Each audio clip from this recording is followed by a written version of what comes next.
A son gets cut off by his own parents and left to rebuild his life alone. Years later, those same parents come back with a demand, not an apology, sell the home he fought to keep, so his sister's six-figure debt can disappear. When he refuses, it stops being family drama and turns into intimidation, forced entry, and deliberate destruction meant to punish him into obedience. And only after the damage is done do they learn something that makes their threats useless. The house is no longer his to sacrifice, no longer his to be bullied over. Don't set yourself on fire to keep someone else warm. So when the people asking for the match are the ones who raised him, does he give them what they want to keep the peace, or draw a line so hard it finally has consequences, even if it means letting the law speak louder than blood? Before we dive into today's story, let us know where you're tuning in from. It's always amazing to see how far these stories travel. And if you haven't yet subscribed so you don't miss what comes next on this journey, because some truths don't just surface, they explode. Now I'd like you to hear what he's been carrying in his heart. If you're still here with me after that phone call and those sirens, you deserve to know what really led to it. Because when my parents demanded I sell my house, it wasn't just about money. It was about a line in the sand I'd been drawing my whole adult life. And to understand why I would rather burn bridges than hand them that line, I have to take you back 5 years back to the version of me who still believed keeping the peace was a kind of love. I was 26, living in a studio in Kansas City that felt like it had been designed to punish optimism. The walls were thin enough to hear my neighbor's microwave beep through dinner. The window faced the parking lot, so every night the sodium lights washed my room in that dull orange glow like permanent sunset without any of the beauty. I had one small table that served as my desk, my kitchen counter, and my dining room. If I stretched my arms out, I could almost touch everything that mattered to me at the time: my laptop, my coffee mug, my calendar, and my savings tracker. Tech paid the bills, but it didn't make life gentle.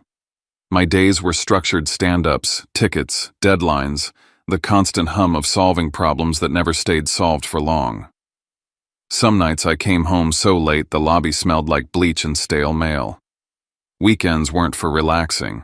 Weekends were for freelance projects, bug fixes for clients who wanted miracles on a discount, anything that meant another deposit into the one account I protected like it was a heartbeat. I lived like a monk with a mortgage dream. I took the bus instead of buying a car.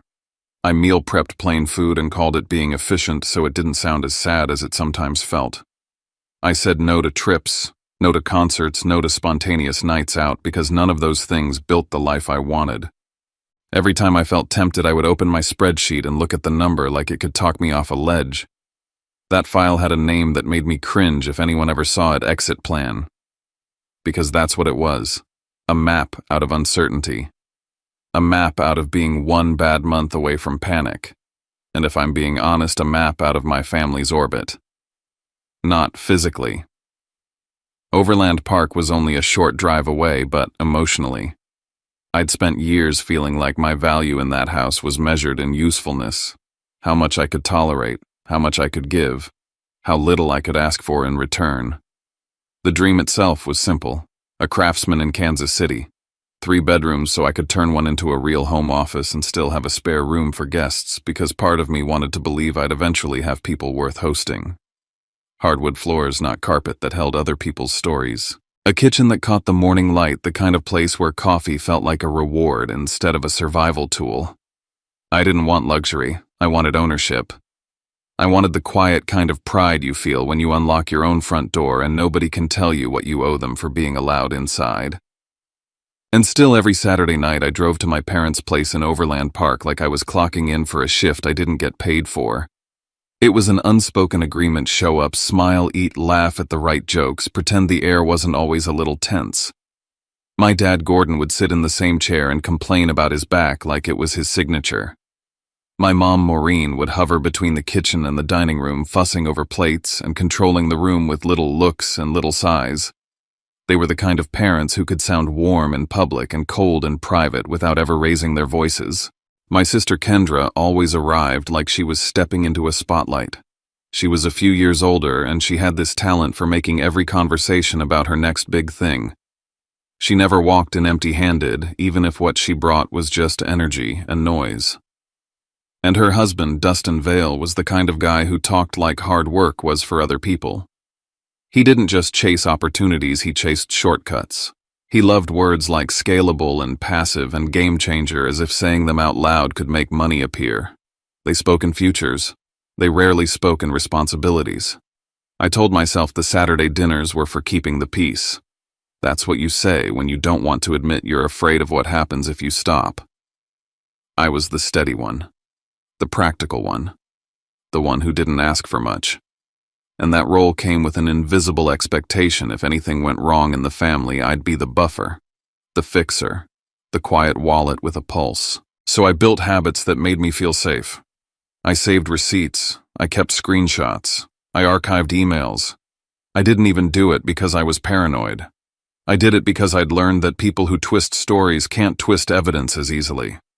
After a couple nights when I noticed someone lingering outside my old building, I installed a doorbell camera as soon as I moved somewhere that allowed it.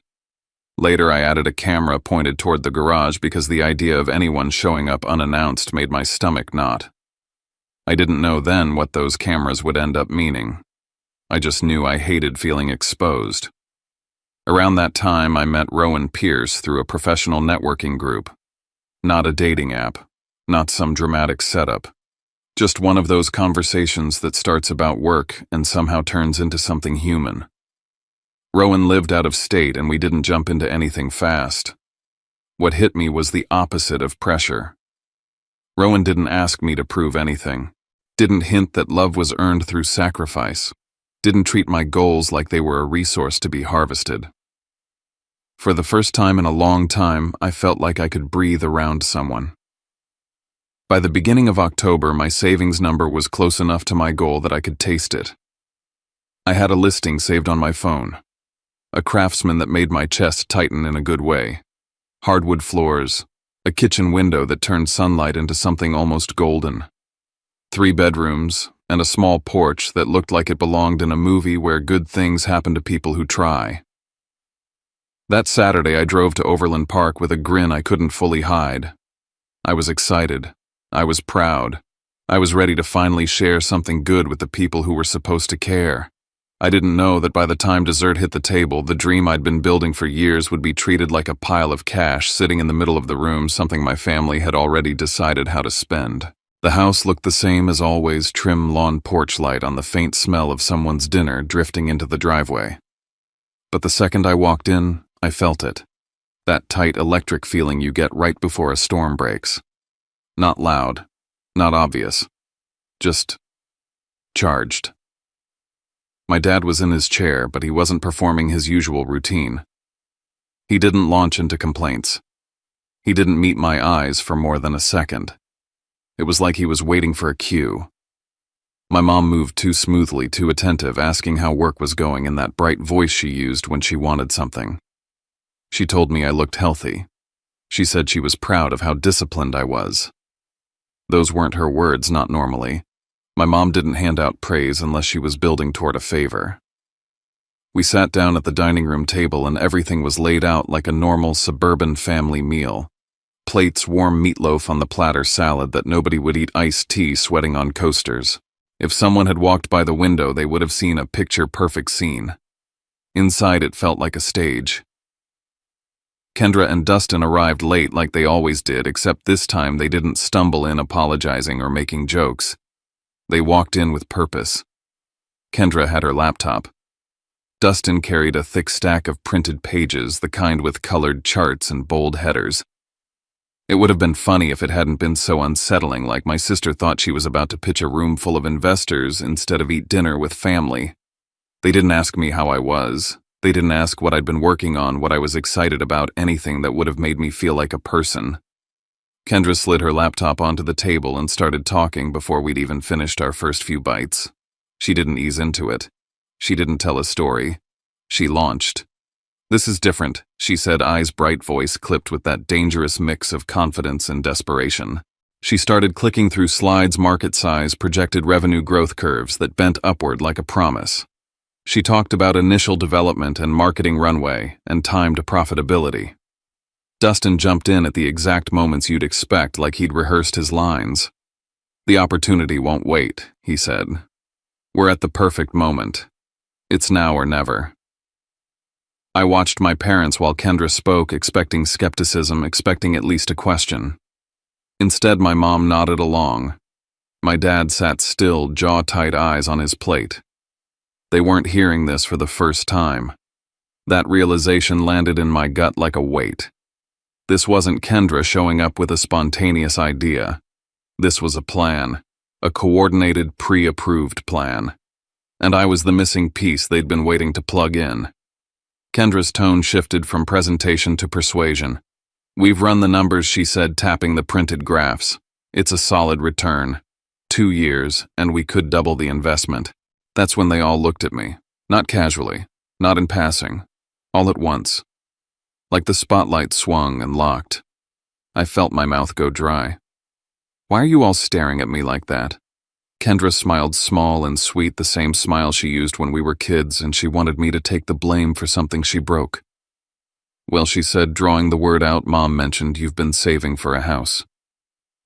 I didn't answer. I didn't want to. My mom kept her eyes on her napkin, smoothing it like it was suddenly fascinating. Kendra leaned in. "You've got, what was it? About 120,000 saved." It wasn't a question. It was a statement. The room went quiet in that specific way that tells you everyone already agreed on the next step. I stared at my mom.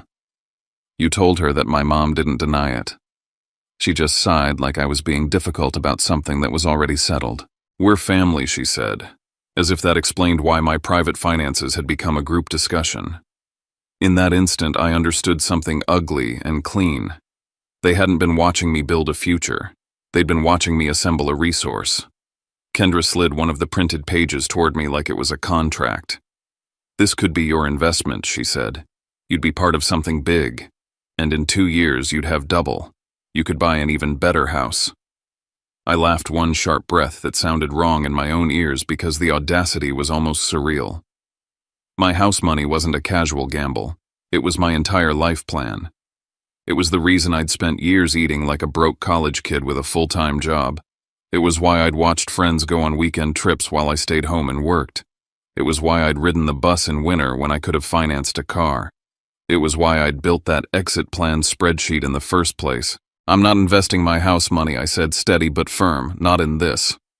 Kendra's face cracked instantly like a mask slipping. "You're not even going to consider it." "No," I said. "I'm not." Dustin's chair scraped. "Wow." He muttered loud enough for the table to hear. "That's cold." Kendra's eyes filled. "You don't understand how important this is." "I understand exactly what it is," I said. "It's you asking me to gamble my future." And that's when the second twist hit, quiet but devastating. My dad finally spoke, voice rough. "We can't do this again," he said, and there was something raw under the words that didn't sound like anger. It sounded like fear. Again, I repeated, even though I already knew. My mom's face tightened. Kendra looked away. Dustin stared at the table like he suddenly didn't want to be part of the moment. My dad exhaled through his nose. "The last 2 times. We had to remortgage," he admitted. "We took out loans. We covered things. We're not in a position to do it anymore." My stomach dropped. Not because it surprised me, but because it confirmed the shape of the trap. They weren't asking me to invest. They were asking me to take the weight they'd been carrying and make it mine. They were exhausted financially and emotionally, and they decided the safest exit was me. My mom's voice came out softer, scripted. "Sometimes family has to sacrifice," she said like she'd practiced it in the mirror. "That's just what you do for each other." I looked at her and felt something inside me harden. Not hatred, not rage, just clarity. While Kendra sniffled and Dustin leaned in with that impatient energy, I noticed details I hadn't seen at first. Dustin kept asking questions that had nothing to do with Kendra's business and everything to do with my liquidity. "Are you planning to buy cash?" he said. "Or are you doing a mortgage?" He asked it like he was checking how quickly I could move money. "What's the timeline? How fast could you pull it if you needed to?" And Kendra's phone kept lighting up on the table, buzz after buzz after buzz. She would glance down, swallow, then looked back up with that bright, forced expression. It wasn't just nerves. It felt like pressure.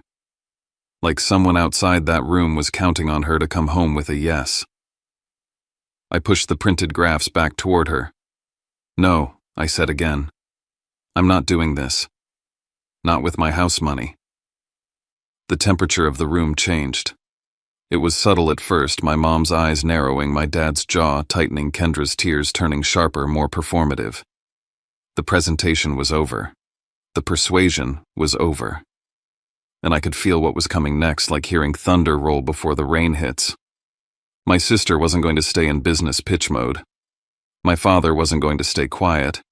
And my mother was about to do what she always did when she didn't get her way. The dinner table wasn't a dinner table anymore. It was a courtroom, and I was the one on trial. The moment I pushed those glossy printouts back toward Kendra, the room stopped pretending. It wasn't a family dinner anymore. It was a hearing, the kind where the verdict is decided before you even sit down. Kendra's tears came fast, like she'd been waiting for her cue.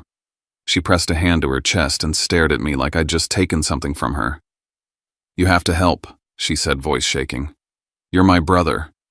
What are you even doing if you don't care about my future?" Dustin leaned back in his chair and let out a laugh that wasn't funny. "Unbelievable," he said. "You'd really watch your sister drown because you want a house." My dad still wouldn't look at me. His fork hovered over his plate like he'd forgotten how to eat.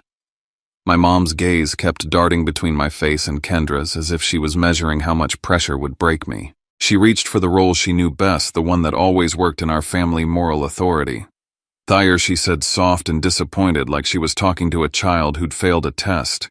"You've always been so capable, so responsible. That's why this is so hard to understand. Sometimes you have to sacrifice. That's what family does." I stared at her. I could hear the word family in her mouth the way you hear a slogan in a commercial. Polished, convenient, empty. Kendra's phone buzzed again. She glanced down quickly and flipped it face down, but not before I caught the edge of her panic. She was being pushed. Maybe by creditors, maybe by pride, maybe by whatever story she'd sold herself. But it didn't change what she was asking me to do. It just explained why she was frantic. "I'm not sacrificing my life to fund another one of your experiments," I said, keeping my voice steady. "You've done this twice. Twice. And both times it ended with Mom and Dad cleaning it up." Kendra's face twisted. "This time is different." Dustin leaned forward, elbows on the table. "You don't know that. I know your track record," I said. "And I know mine. Mine is that I've spent years living like I don't deserve comfort so I can afford one decent thing that's mine." My mom's eyes narrowed. "Don't exaggerate." "I'm not," I said. "I took the bus for 4 years. I skipped birthdays. I worked weekends while everyone else went out. I'm not handing that over because you printed some charts." Kendra sobbed louder, the kind of crying that demands an audience. "So you're just going to let me fail? You're going to let me lose everything?" "I'm not making you lose anything," I said. "Your choices are doing that." My dad finally lifted his head. His voice came out low and flat. "Enough. This isn't a debate." I felt my spine stiffen. "Then what is it?" He looked at me for the first time all night, and the way he looked wasn't father to son. It was owner to property that won't cooperate. "You're going to give Kendra that money," he said, each word deliberate, "or you're not part of this family anymore." The sentence landed so cleanly, it felt unreal. For a second, I actually waited for the punchline, for him to soften it, for my mom to jump in and say he didn't mean it like that. But my mom didn't move. She didn't gasp. She didn't reach for peace. She just sat there, lips pressed together, as if she'd already agreed to this exact line. Kendra stopped crying long enough to watch me. Dustin watched too, like he was waiting to see if the threat worked. My chest tightened, not because I was scared, but because something in me finally understood the structure of my family. Love wasn't unconditional. It was transactional. And the currency was whatever they could get out of me without calling it theft. "You can't be serious," I said. My dad's jaw clenched. "I'm dead serious." My mom added almost gently, "Don't make this harder than it has to be." That was the part that hurt the most. Not the threat. The calm. Like cutting me off was a management decision. I looked at all of them. My parents, who were supposed to protect me. My sister, who was supposed to see me as a person. Her husband, who was acting like my future was a pool of cash he could stick his hands into. And I realized the trap they'd built. If I gave in, I would be their solution forever. Every time Kendra fell, I'd be the net. Every time my parents got tired, I'd be the check. And if I ever said no again, they would use the same lever: guilt, shame, exile, until I broke. I pushed my chair back slowly. I'm not giving her my money. I said quiet enough that they had to lean in to hear it. Not now. Not ever. Kendra's face crumpled. Dustin cursed under his breath. My dad stood up so abruptly his chair scraped the floor. Then get out, he said. Get out of my house and don't come back. I waited for my mom to stop him. She didn't. She just watched me, eyes shiny, like she was the victim of my decision. I stood there for a second longer than I should have because some part of me still wanted a miracle. A moment where they remembered I was their son, their brother, not a financial plan. But no one moved toward me. No one apologized. No one even asked if I was okay. So I grabbed my jacket, my keys, and I walked out. On the way to the door, I felt my mom's eyes flick toward my phone like it was a reflex, like she was already thinking about how to reach me later if she needed to. Dustin muttered something about where you live and what you're sitting on, the kind of half-sentence that sounded like a warning wrapped in a joke. And Kendra watched me with a look that wasn't sadness. It was hunger, like I was something slipping out of her hands. I drove back to Kansas City with my hands gripping the wheel so tight my knuckles went white. When I got to my studio, the parking lot lights poured into my window like they were mocking me. I sat on my bed and stared at the wall for a long time, replaying my father's words until they stopped sounding like a bad dream. The next morning, I changed my number. I blocked every email address I could think of. I cut off every route they'd ever used to pull me back in. Not out of spite, out of survival. And I told myself a rule I've never forgotten, since if they could cut me off over money once, the day they came back would be about money too. I went to work like nothing happened because that's what you do when you're trying not to fall apart. But under the routine, something new had formed, something hard and steady. A boundary. And I didn't fully understand it then, but that boundary was going to be the reason I lived through what came later. A year after that night, I bought the house. I still remember the first time I stood alone in the empty living room after closing. The air smelled like fresh paint and old wood. The floorboards made that soft creak that tells you a place has a history, but it isn't trying to swallow you. Sunlight came through the kitchen window in a clean sheet, like it was blessing the counters.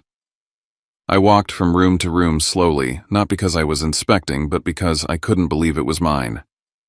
3 bedrooms. One became my office the next day. I set up my desk, mounted a second monitor, and for the first time I worked without my shoulders glued to my ears.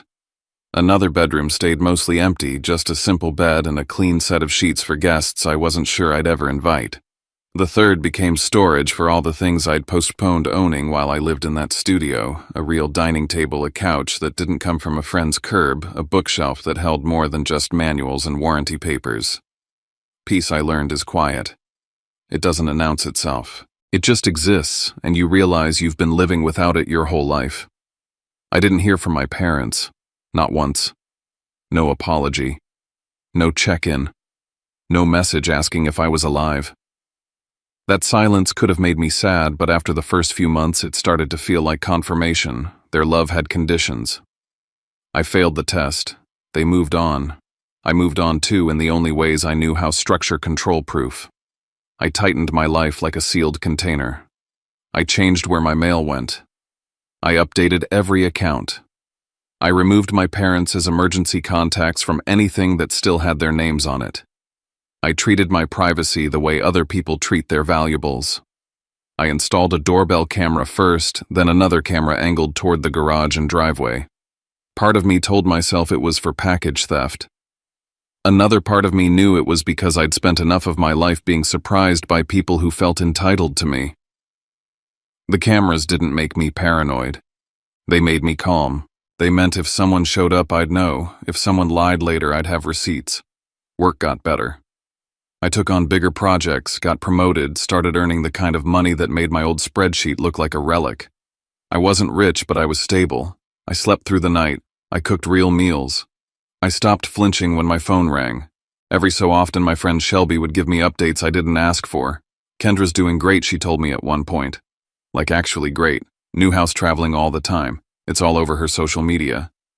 I'd expected the news to sting. It didn't. If anything, it made me feel lighter. If Kendra was thriving, then I'd done the right thing by protecting myself. I could be glad for her from a distance without reopening the door that had almost closed on my fingers. But Shelby also mentioned things that didn't fit the highlight reel. She moves a lot, Shelby said once, like it was an offhand comment. Not like normal upgrades, like she's always switching neighborhoods. And she talks about investors like they're breathing down her neck, then she laughs it off like it's nothing. It stayed in my mind as background noise, a faint warning I didn't have context for. Kendra's life had always been chaotic. Moving didn't mean much. Complaining didn't mean much. She complained the way some people breathe. Still, there were moments when the past tapped on my shoulder. Once I got a notification from an old email account I barely checked, an alert that someone had tried to sign in. The location didn't match mine. I changed the password, turned on extra security, and told myself it was random, spam, a glitch, the internet being the internet. And then it stopped. No more alerts. No more weirdness. The quiet returned. That's how it always works. You relax just enough to believe the danger is gone. Around year 4, I met Rowan Pierce at a networking event that was supposed to be about career growth and turned into the first normal conversation I'd had in a long time. Rowan didn't live in Kansas or Missouri. Rowan lived out in North Carolina. We talked about work then, about family then, about the kind of life we wanted. Nothing dramatic. Nothing rushed. Just that rare feeling of being seen without being measured. We did the long-distance thing for a while. Calls after work. Visits when we could manage them. Rowan's presence didn't feel like pressure. It felt like a steady hand on my back when life got heavy. And slowly, the idea of moving stopped sounding like running away and started sounding like choosing something. By the time I hit year 5, I was thinking seriously about it. Selling my house, relocating to Raleigh, starting fresh with someone who didn't treat me like a tool. It was the kind of possibility I'd never let myself entertain when I was 26 and counting pennies in a studio lit by parking lot lamps. I was finally in a place where my past felt like it belonged to someone else. Then on an ordinary weekday, I checked that old email account out of habit more than anything. There weren't many messages, a few spam ads, a newsletter I forgot to unsubscribe from. And then I saw one name in the inbox that made my stomach drop so hard it felt like a physical punch. Maureen Rook. The subject line was short, urgent, the kind of words that bypass reason and go straight for the part of you that still wants your parents to be parents. I opened it, and the first sentence pulled me back toward Overland Park before I even finished reading. I stared at the email until the words blurred, then snapped back into focus like they were trying to grab me by the collar. It was from my mom, Maureen, sent to an old address I barely checked anymore. The subject line was short and urgent, the kind of thing that bypasses logic and goes straight to the part of you that's still 8 years old, still wired to come running when your mother sounds scared. This is life or death. Come home. Please. I reread it 3 times, trying to find any hint of what it actually meant. There was nothing. No details. No names. No explanation. Just that phrase, heavy and absolute. I hated how fast my mind went to worst-case scenarios. My dad collapsing in the kitchen. My mom with a diagnosis she didn't want to say out loud. A car accident. Something irreversible. And then another part of my brain spoke up colder and more practiced. They cut you off for 5 years. If this is truly life or death, why now, and why this email? I sat at my desk in Kansas City, the same desk I'd built my peace around, and felt my chest split into 2 competing instincts. One was duty, the old reflex that said they raised you, you can't ignore them if someone is dying. The other was memory, the sharp flash of my father standing up from that dining table and telling me to get out. I wrote back anyway.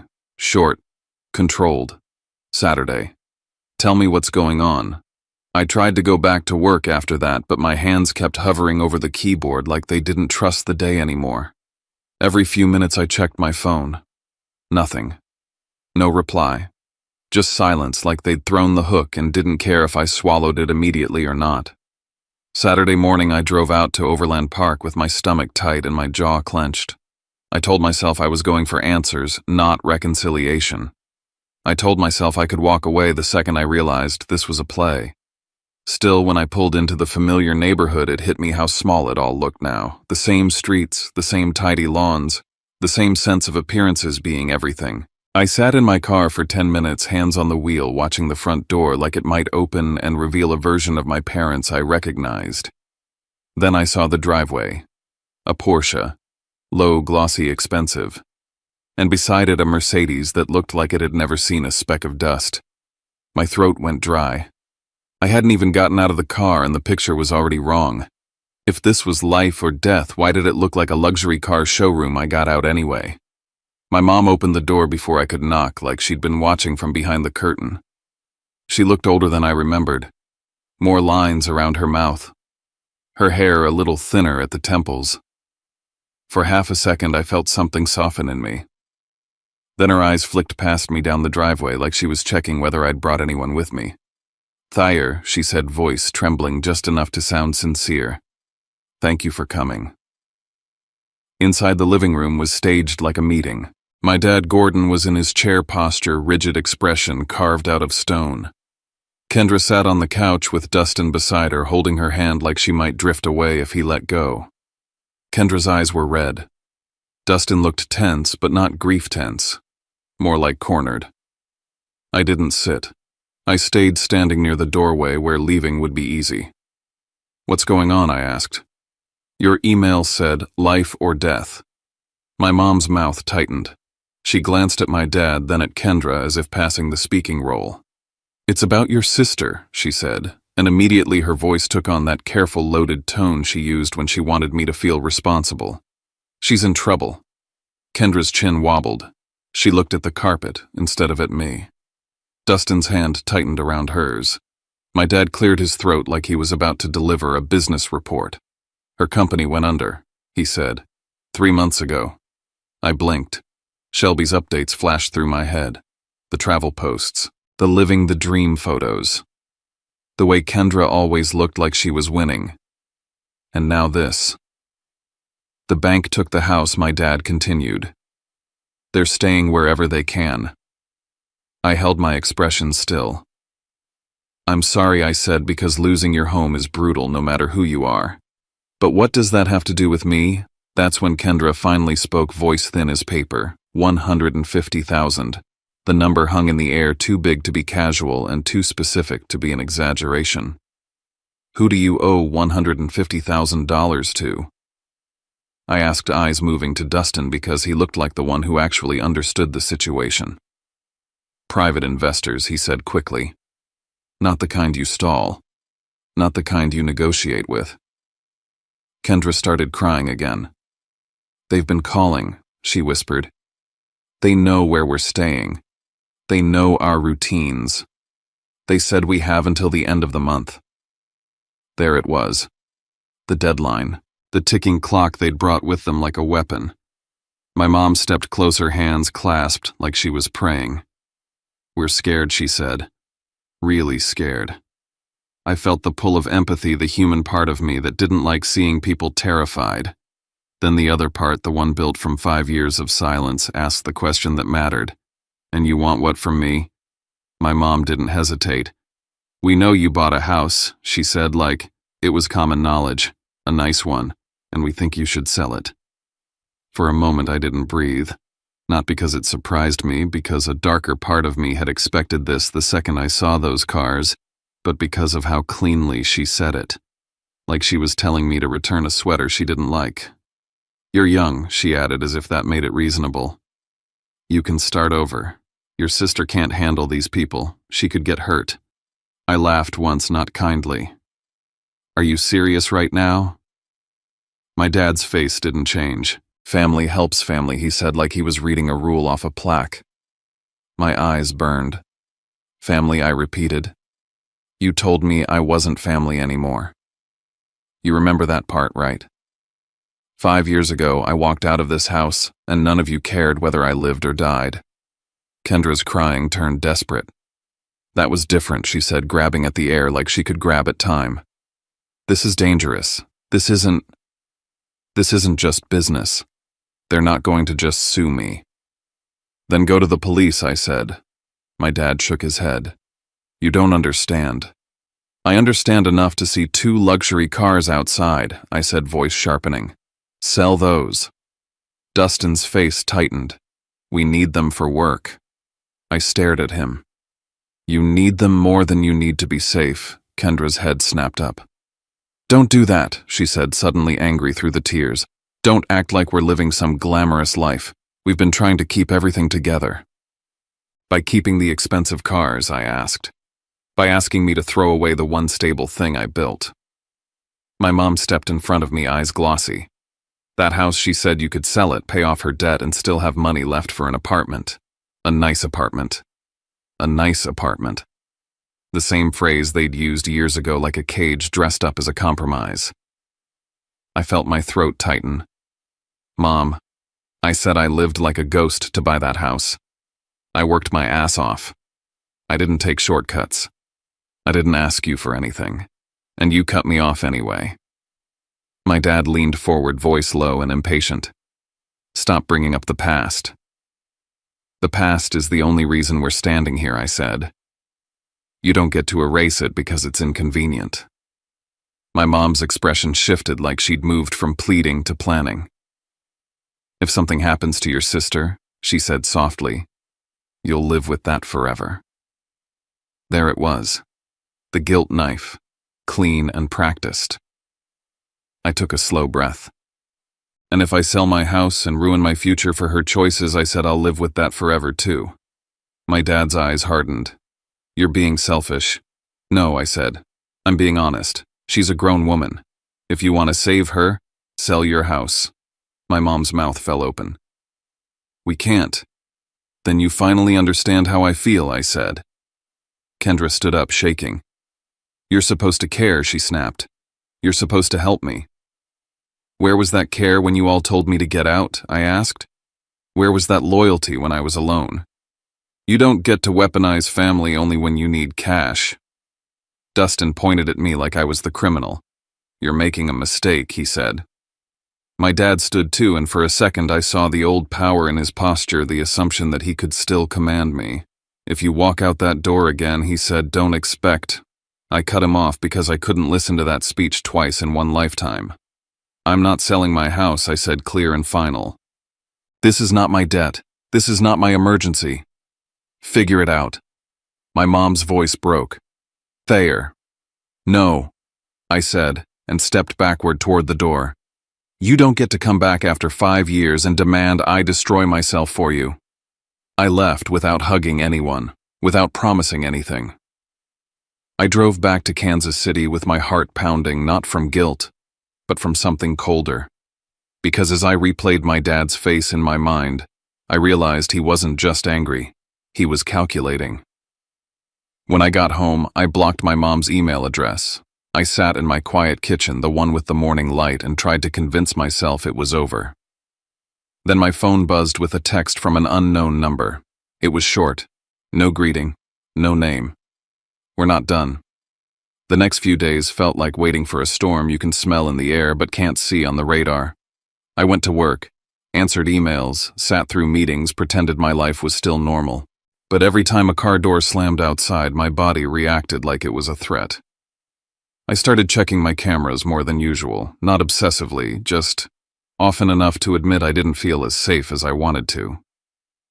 On Tuesday morning, I was in my kitchen making coffee, watching steam rise and trying to convince myself the tightness in my chest would fade. My laptop was open on the counter, my workday already queued up. The house was quiet.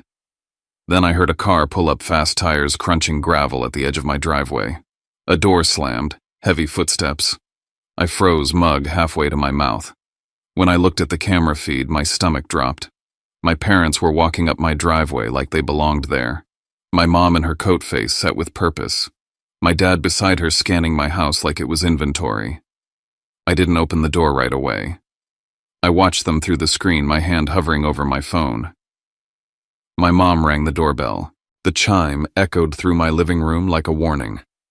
I opened the door enough to be heard, not enough to invite them in. "What are you doing here?" I said. "How did you get my address?" My mom's eyes flicked past me into my house, hungry and curious. "We had to," she said, voice soft, like she was asking for sugar, not trespassing. My dad didn't bother with softness. "Nice place," he said, and his gaze moved over my living room, the windows, the layout. He was measuring distance exits value. It made my skin crawl. "Answer my question," I said. My mom hesitated just long enough to tell on herself. "Kendra hired someone," she said. "A private investigator." The words hit like ice water. "You paid someone to find me." She was desperate, my mom said quickly, like desperation made stalking acceptable. My dad stepped closer. "We're here to talk." "We already talked," I said. "You need to leave." My mom put a hand on the door and pushed. I tried to hold it, but she leaned in with the stubborn force I remembered from childhood when she decided a boundary didn't apply to her. The door swung wider, and suddenly she was inside my entryway, looking around like she was touring a model home. "Don't," I said sharply. "Get out." My dad followed her in as if the house was family property.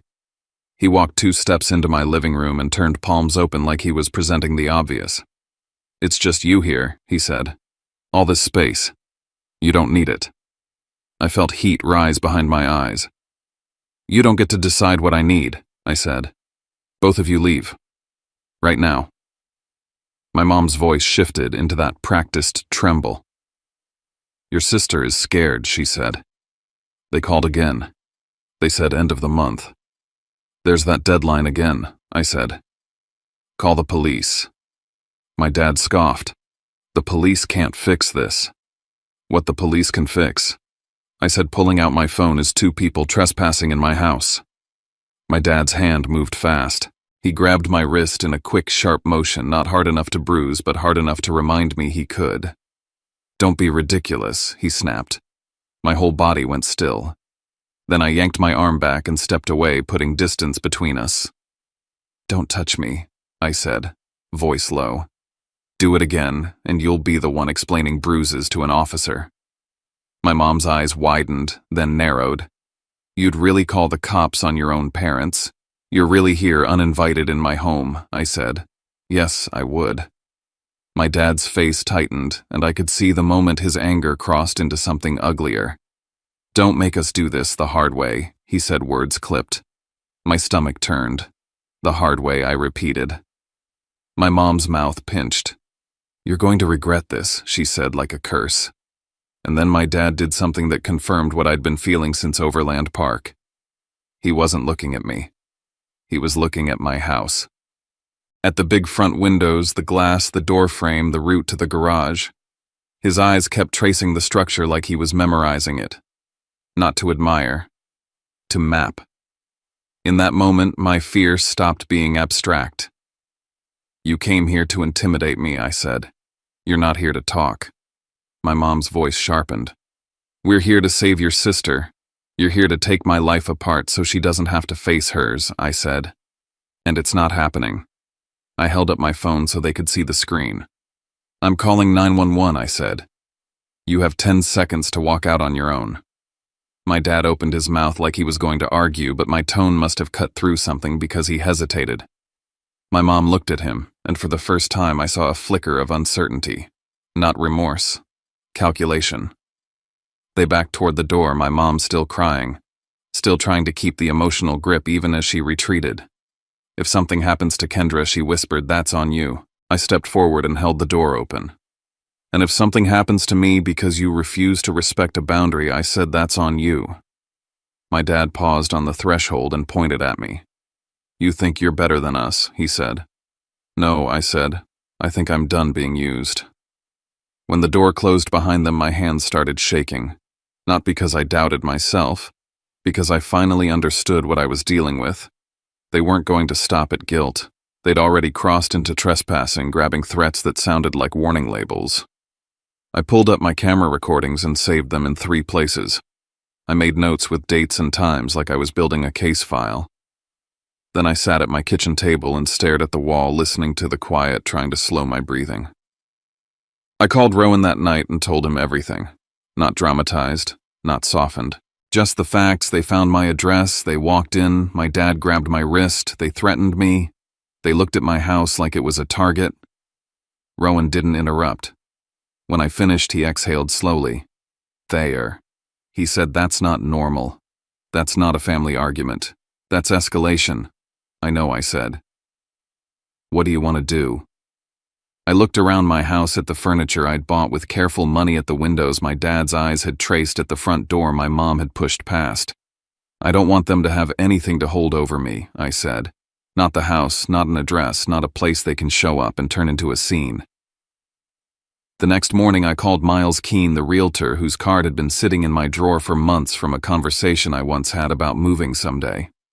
My voice was calm, but my hands were still cold. "Miles," I said, "it's Thayer Rook. I need to sell my house. Fast." He asked why, and I didn't give him the whole story. I didn't have to. "Safety," I said. "And I'm willing to price it to move." There was a pause on the line. Then he said, "I can work with that." When I hung up, I felt sick, like I'd just admitted my home wasn't invincible. But beneath the nausea was something else: relief. Because choosing to sell wasn't surrender. It was strategy. It was me taking away their leverage before they could use it again.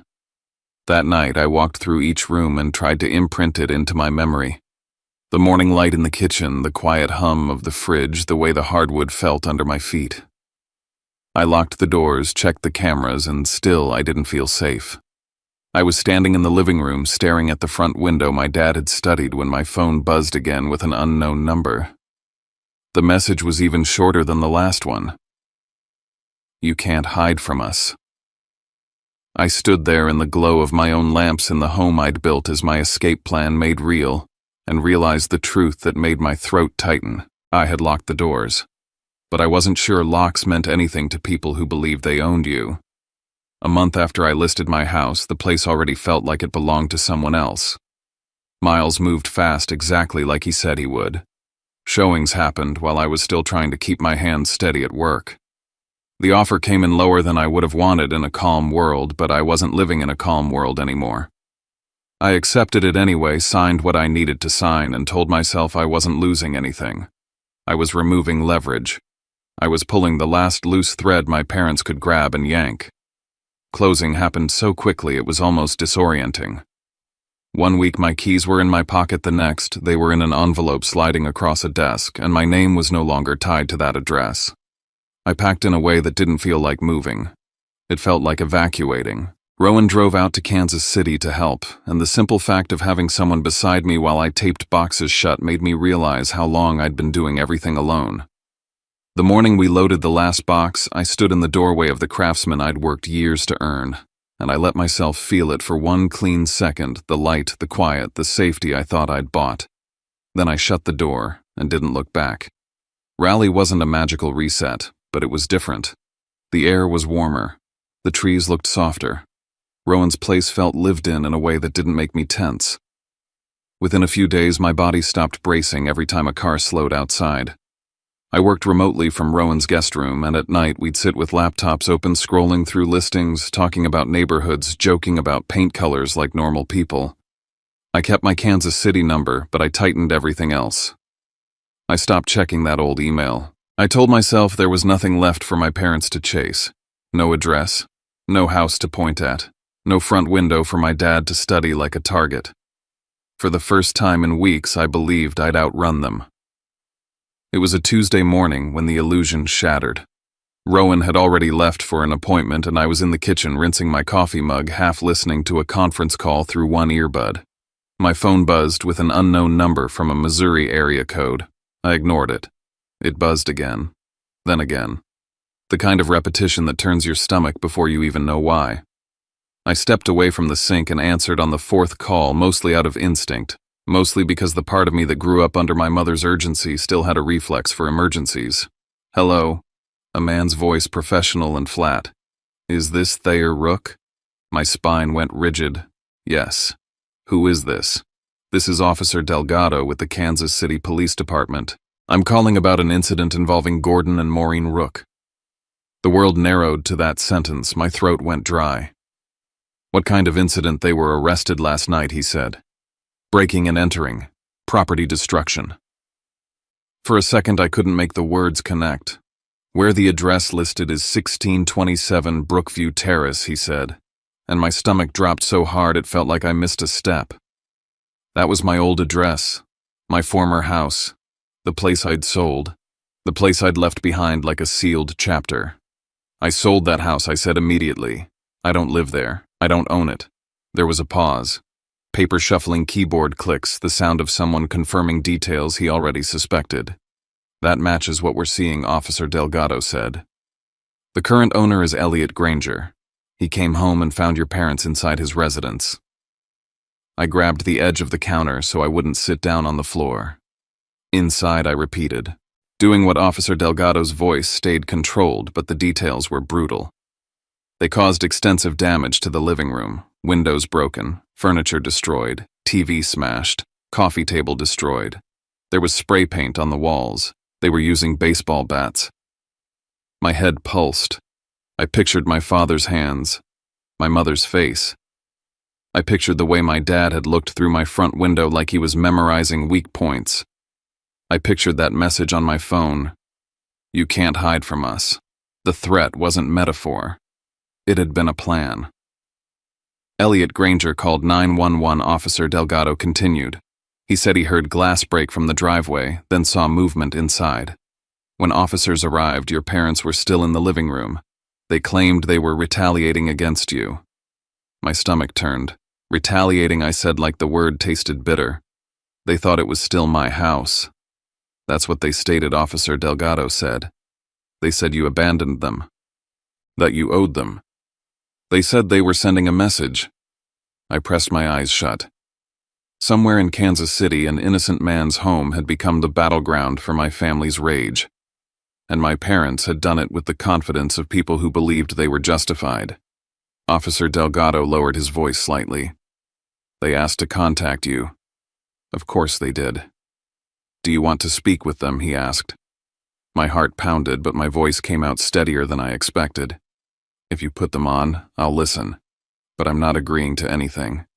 There was a muffled sound, then voices in the background. My mother's voice burst through, first raw and frantic. "Thayer, oh my God, thank God you answered." I heard my dad behind her, louder than he needed to be. "Tell them it's your house," he barked. "Tell them we had a right to be there." My mother started crying. "Please," she begged, words spilling over each other. "This is a misunderstanding. They're treating it like a crime. Tell them it was yours. Tell them it was family business." I felt something in me go cold, not with hatred, but with clarity. Even now, even with handcuffs and sirens and a stranger's broken windows, they weren't sorry. They weren't horrified by what they'd done. They were trying to recruit me into the lie so the consequences wouldn't land on them. "It wasn't my house," I said, firm. "I sold it."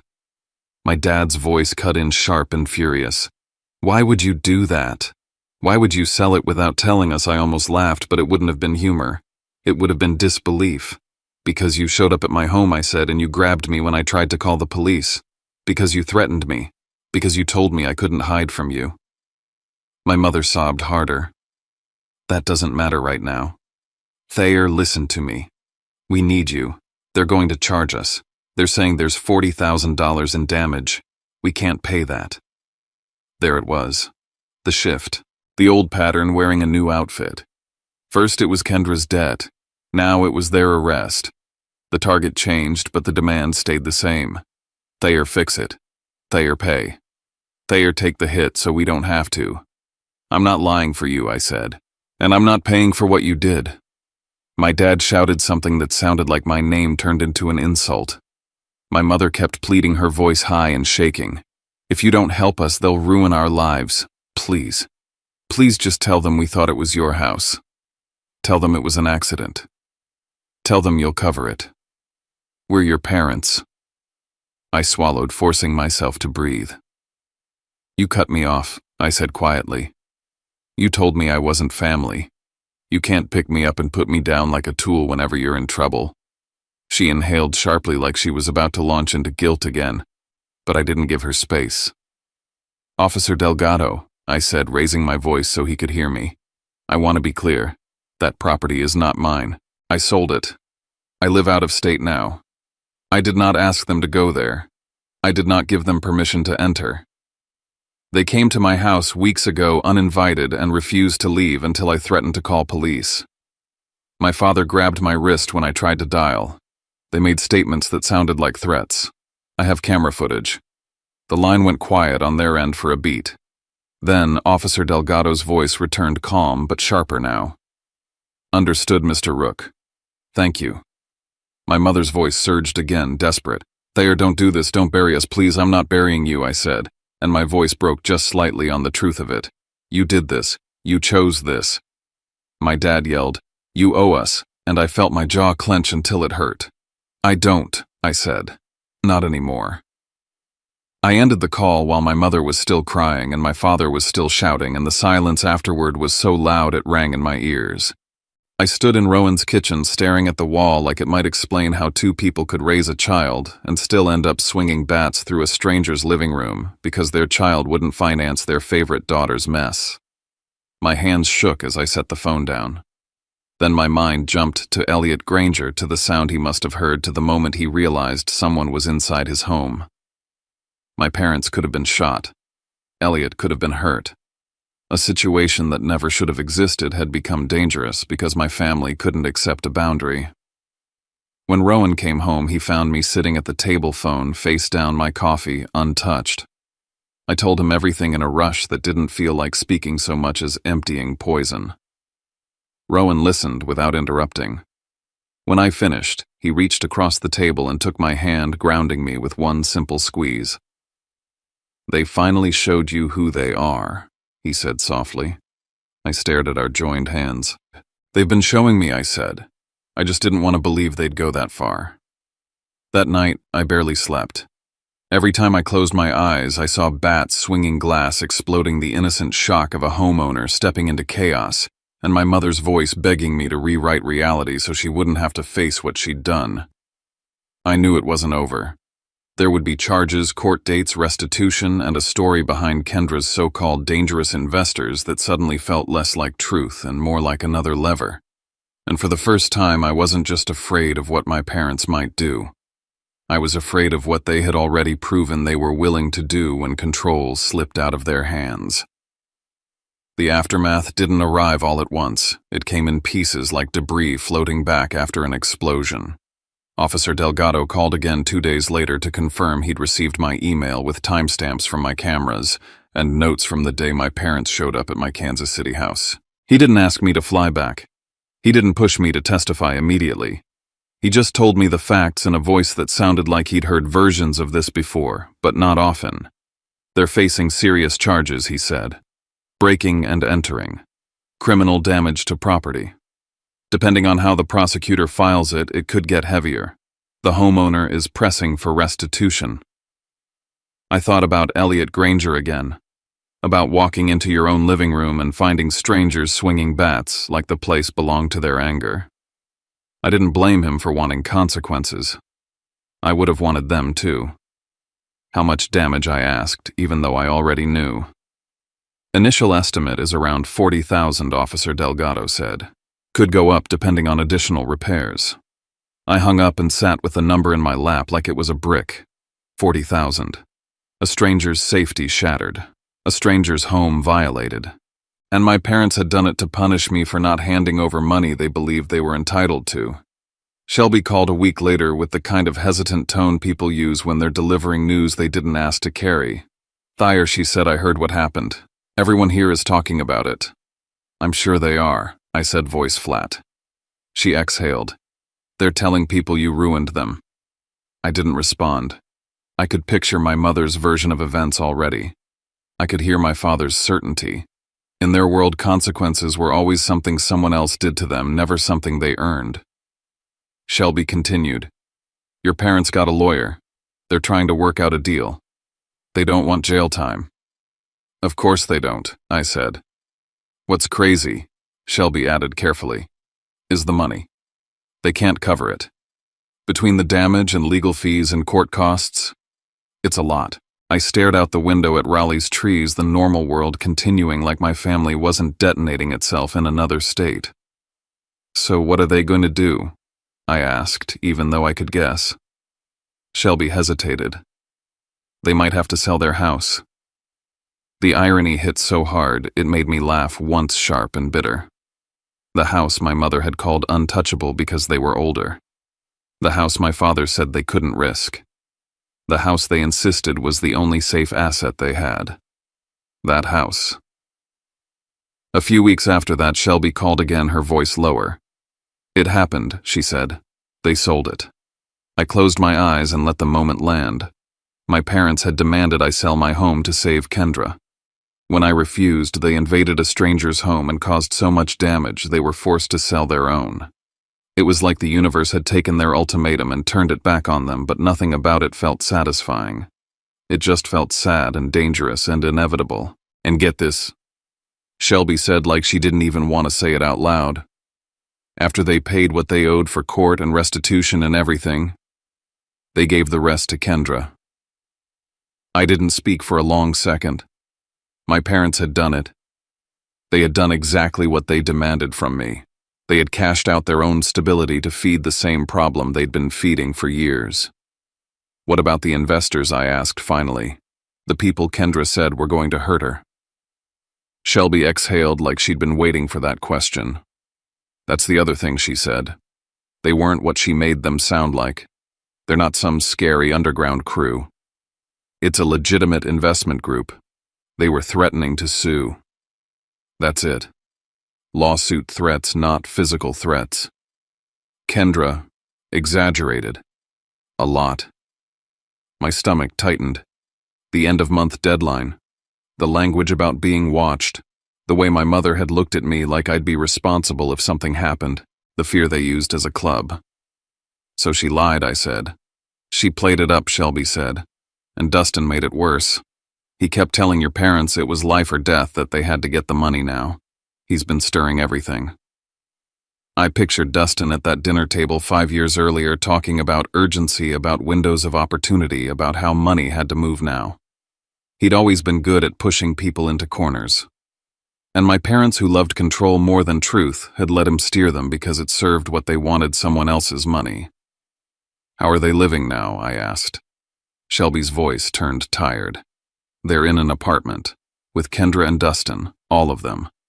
It's not going well. Lots of fighting. Your mom blames your dad. Your dad blames Kendra. Kendra blames everyone. Dustin acts like he's the victim. It's a mess. I thanked Shelby and ended the call, then sat very still. The old part of me that had once believed family loyalty meant you absorb other people's damage tried to rise up, tried to whisper that maybe I should check in. Maybe I should soften. Maybe I should offer something small. Then I remembered my dad's hand on my wrist. I remembered my mom pushing into my house like my front door was hers.